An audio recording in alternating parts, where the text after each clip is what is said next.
So that's a big question. Yeah.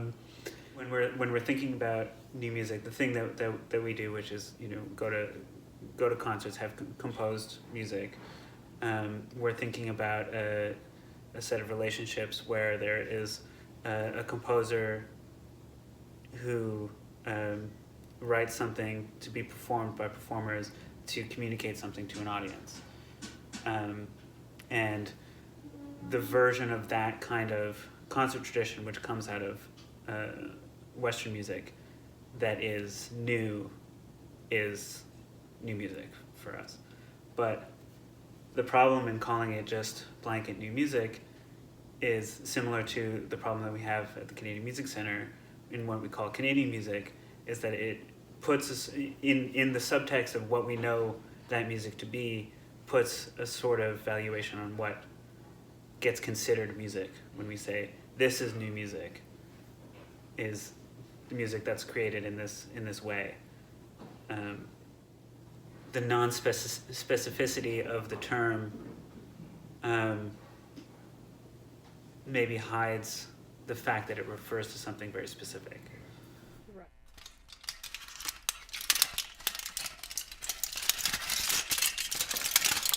The sort of not fun answer is that it's the music that I had training with, the sort of Western tradition.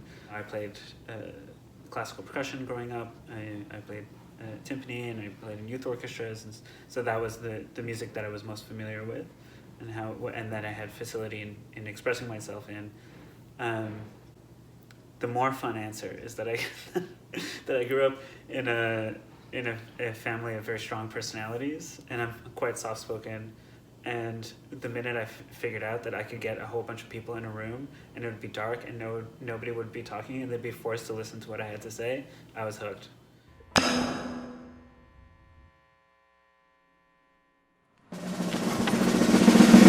On days when I'm more acting like a composer, I have two two different practices that I work in. One is at work I have a relatively free improvisation group, and we get together and we rehearse regularly, and that works more or less like we all get together, we decide on some parameters, and we go for it, and then we discuss what went well and what didn't, and that's a really fun way of working. But in my sort of more composerly practice, it's really boring. I have a room in my house, and I go in there with a cup of coffee, and then I come out a couple hours later with something on a piece of paper or on a file, and it's the most slow and painstaking process.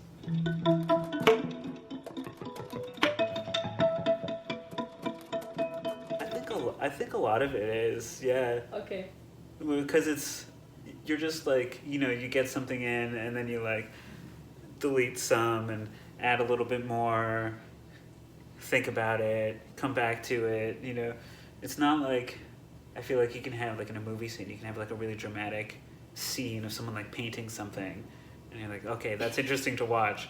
If there was a similar thing with composing, it would be like, the way I compose too, I tend to do a lot of thinking for days, hours, wherever, like not necessarily as like composing time, but then when I'm ready to write something down, then I'll go in the room and then it just goes out. Yeah.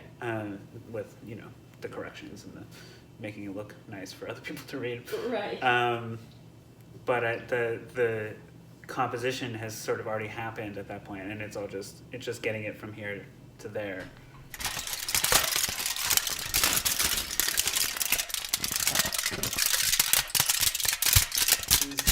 It's funny when my mom listens to my music, she'll be happy that I mentioned her first.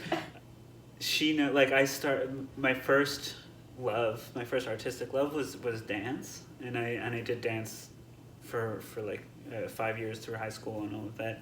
So when my mom listens to my stuff, she always tells me that there's something very visceral about it, that there's something very bodily in the way that I write, and so that's something that I find interesting, and it's also something that I've subsequently leaned into as a practice. But like, you know, I've been to a lot of new music concerts, and I find like so many people write sort of slow and contemplative music, which is great, and I love that, and I also like writing that kind of music. But I know, especially if I'm on a program full of other composers, I know that there'll be a lot of slow and contemplative stuff. So that then I'll write something fast and loud, because I'm like, oh yeah, because I like that too. I mean, it's. I also feel music in that way, because I mean, from my training in dance, I think also that I feel music in my body a lot, and so I tend to want to have things that make me want to move. It's also funny because I'm really not like a horror fan, but people like I'm starting to get into it, but people often read horror in my work, which I don't think is wrong, because a lot of what I'm interested in is discourses of power and ways that things can go wrong, the ways that things can go right too, but also ways that things can go wrong. And I think, especially when you have a narrative of sounds, and especially unconventional sounds, and things are going wrong, it does tend to read horrific in a way.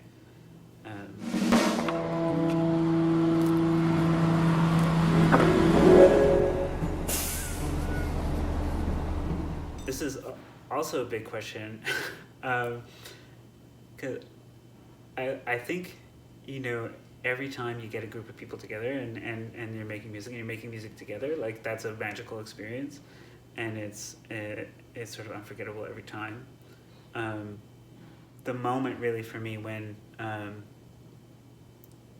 you get into rehearsal for the first or second time, and all of a sudden you can hear the piece that was in your mind for, you know, months is suddenly in the air, like it's in physical vibrations. That's a really cool moment, and that's one of the things why I do this.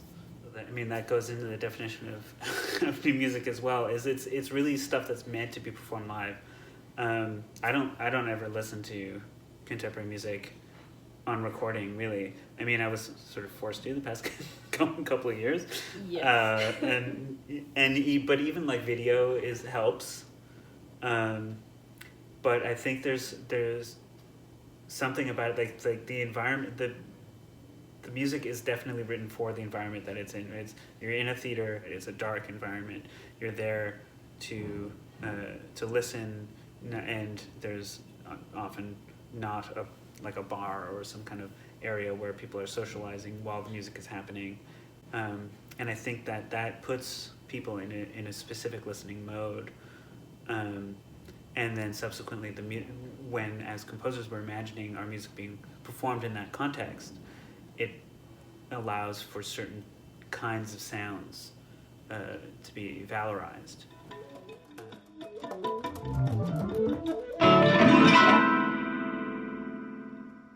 Popular. Another big question.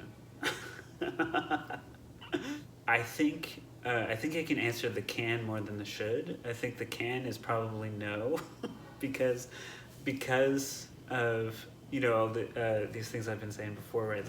Like the environment is it's such a specific environment. It's not going to be everyone's cup of tea. I feel like most new music concerts are full, like the audience is full of other composers. It's a little bit insular in that way, for better or worse. It's not necessarily a value judgment, but I think it does impede this popularity question.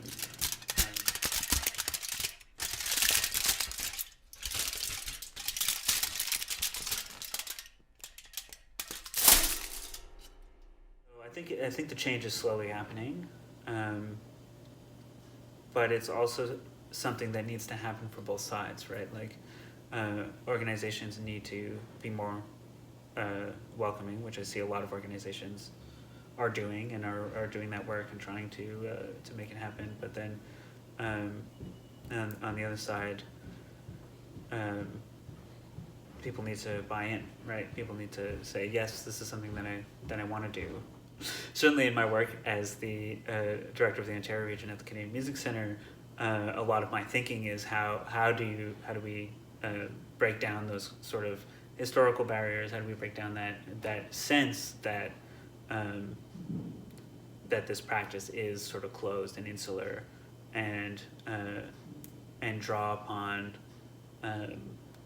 other practices, or have a more welcoming environment that where people don't necessarily have to have a degree to feel welcome, or feel like that it's something that they can do. I feel like the way in which the genre is set up and the way in which presentations happen